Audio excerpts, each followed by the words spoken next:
kecelakaan dan kakinya patah.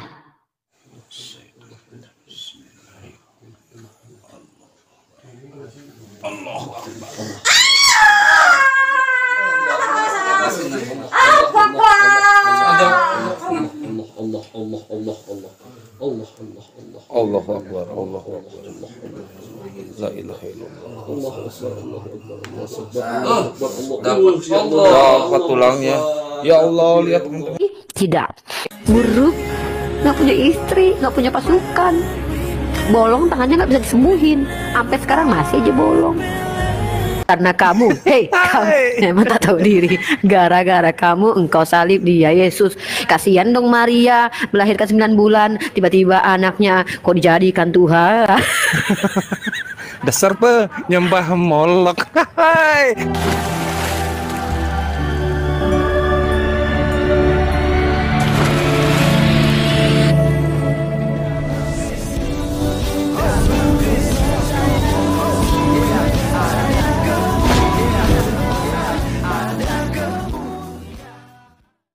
Salam Elechem Bishem Yeshua Hamasiah. Salam damai sejahtera di dalam nama Tuhan Yesus Kristus untuk kita semua.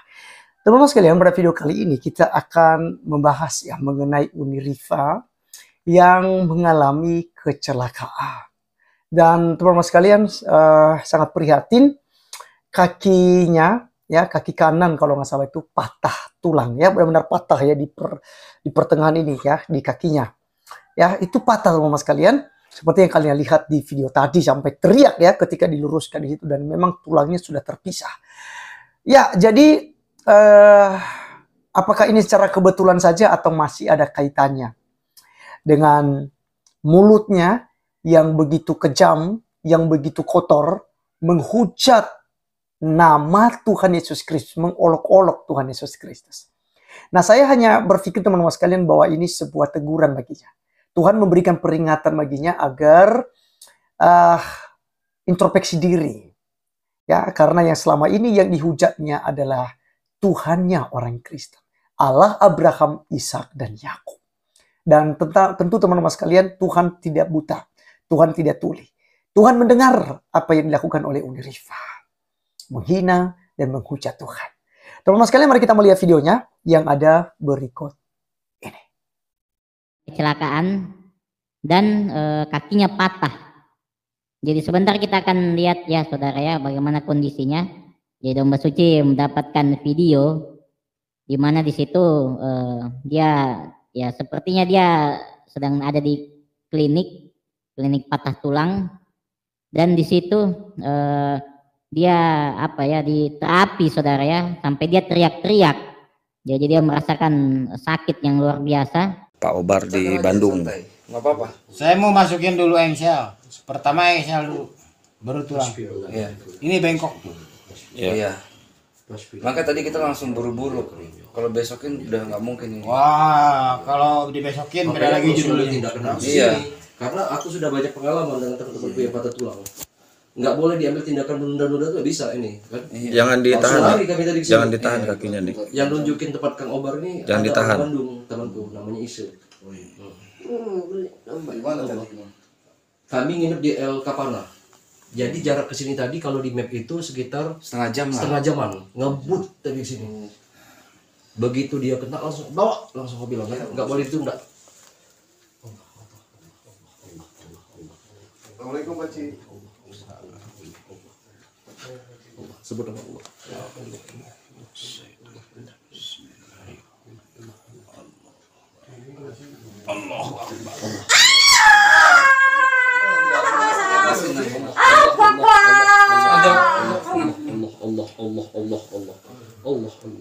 Allah Akbar. Allah Akbar. Allah Akbar.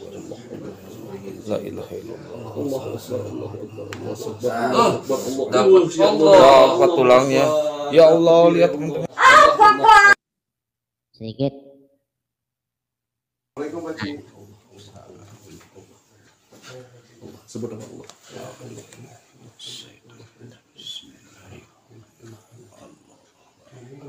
Allah Akbar.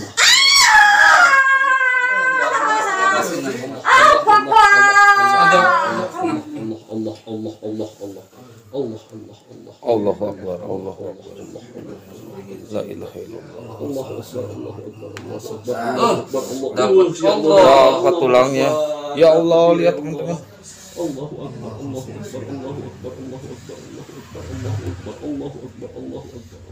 Oke, teman-teman sekalian, itulah video daripada Unirifah yang kita sudah lihat. Dan ini kejadiannya di Bandung ya. Kalau nggak salah juga, itu tujuan mereka ke Bandung ini adalah bersama dengan Juma ya dan kawan-kawan.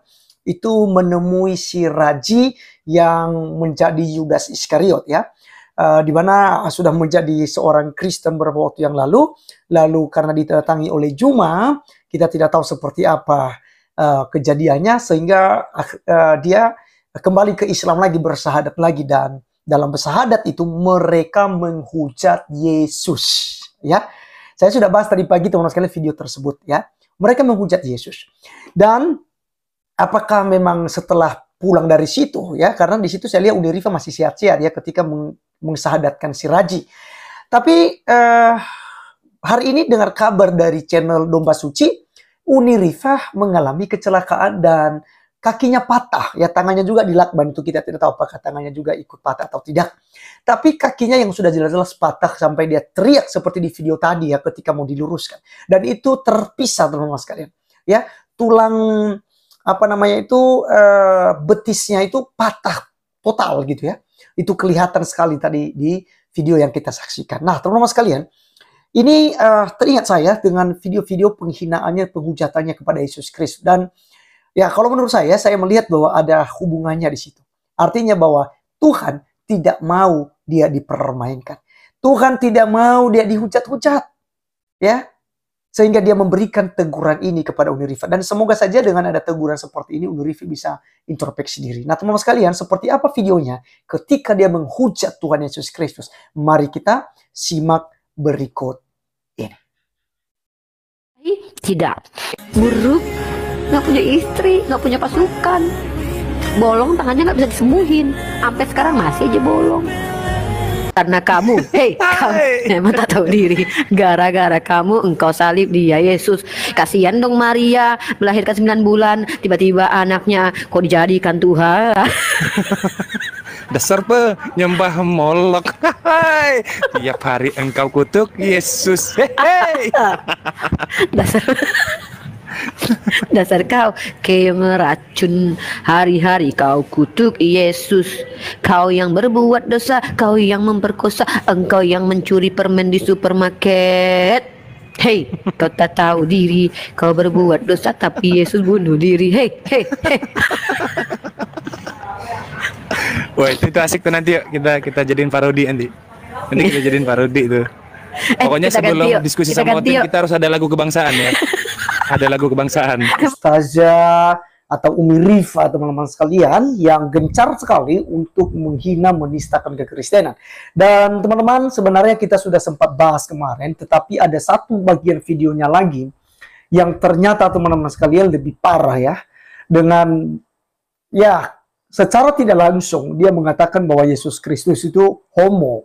Dan juga dia katakan bahwa tidak mungkin kelamin Yesus itu hanya digunakan untuk buang air kencing saja. Dan kita akan lihat narasi ini teman-teman sekalian. Dia akan membawa sebuah narasi bahwa karena Yesus normal, ya, dia pasti punya nafsu, ya, maka dia pasti menikah. Ya, ujung-ujungnya akan mendukung pernyataan daripada Ustadz Nandar dan Ustadz Ahmad Kainama yang bilang Yesus menikah dan berpoligami. Kurang lebih seperti narasinya dibangunnya. Jadi teman-teman sekalian ini perlu sekali untuk kita meluruskan. Pertama-tama sekali teman-teman sekalian kita akan membahas di mana dia mengatakan bahwasannya Yesus itu disunat di umur 7 hari. Dan ini salah ya, ini salah.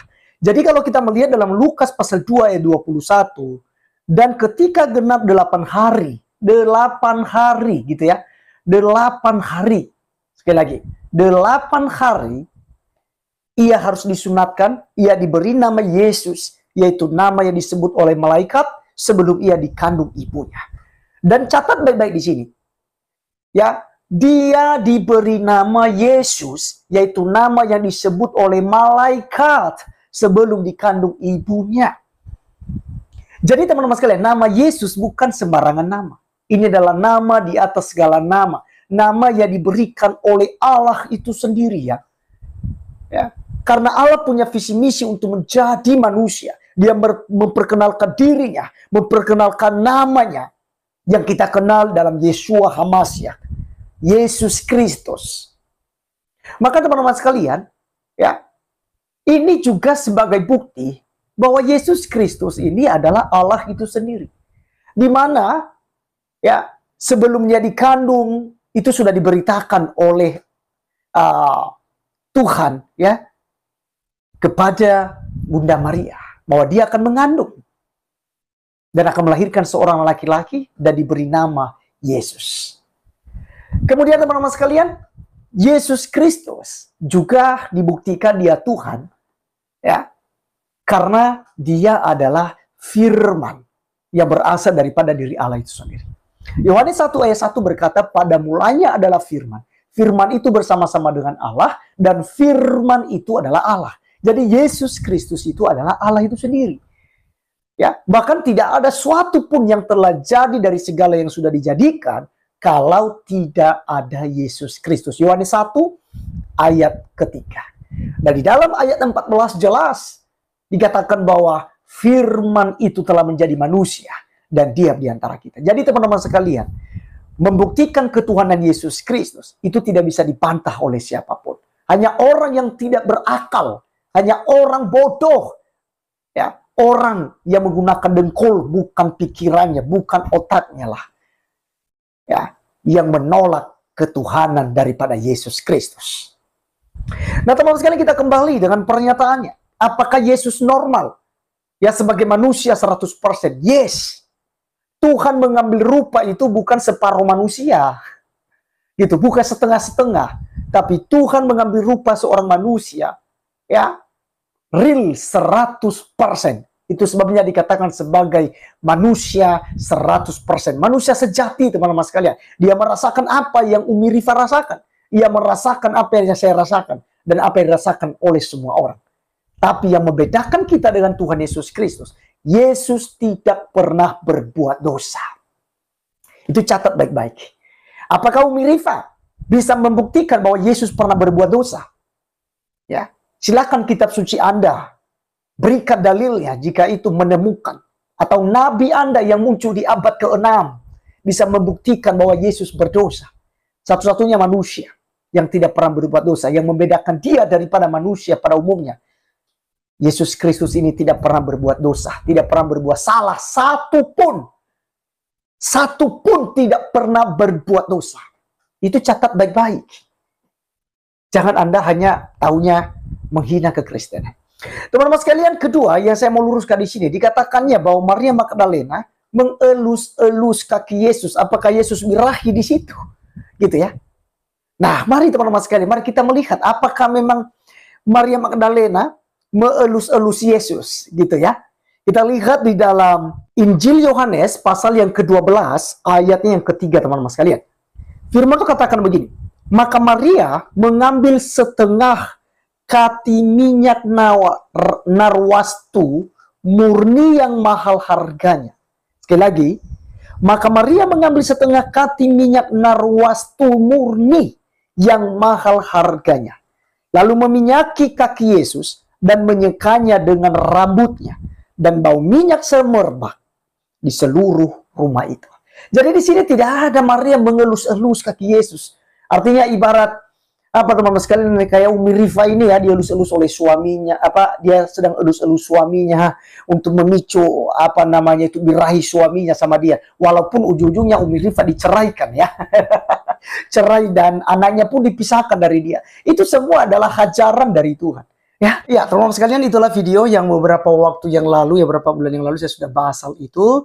Dan juga saya sudah berikan penjelasan ya soal klaimnya mengenai Yesus Kristus yang punya jenis kelamin dan tidak berfungsi sama sekali. Katanya bahkan dia cenderung mengatakan bahwa Yesus itu adalah pokoknya teman-teman sekalian begitu sulit sekali saya mengucapkannya karena ini penghujatan kepada Tuhan ya. Dan apa yang dialami oleh Umi Rifa saat ini, ya beberapa waktu yang lalu juga dia dipisahkan dari suami dan anaknya. Dan kali ini dia mengalami musibah ya patah kaki, dan tentu ini sesuatu hal yang sangat prihatin teman-teman sekalian. Nah, saya mau katakan di akhir video ini, kalau Uni Rifa tidak bertobat dan terus menghujat Yesus, tidak introspeksi diri, bukan hanya ini yang Anda akan alami. Kurang lebih seperti Agustan yang pernah menantang mengkentutin Alkitab. Tuhan berikan peringatan kepadanya dengan menjadi stroke, tapi tidak ada perubahan atasnya. Pada akhirnya apa? Dibinasakan oleh Tuhan. Kenapa saya katakan dia binasa? Karena siapapun yang di luar Yesus pasti binasa. Karena Yesus Kristus adalah Tuhan dan Juru Selamat. Barang siapa yang percaya kepadanya tidak binasa, melainkan beroleh hidupnya kekal. Di luar Yesus, Anda binasa. Jadi teman-teman sekalian, silakan ya Uni Rifa nikmati hal itu ya, sehingga menjadi pelajaran bagi Uni Rifa, dan tentu menjadi juga pelajaran bagi yang lain yang suka menghujat Tuhan. Terima kasih teman-teman sekalian, sekian video kali ini. Sampai ketemu di video berikutnya. Tuhan Yesus memberkati kita semua. Salam.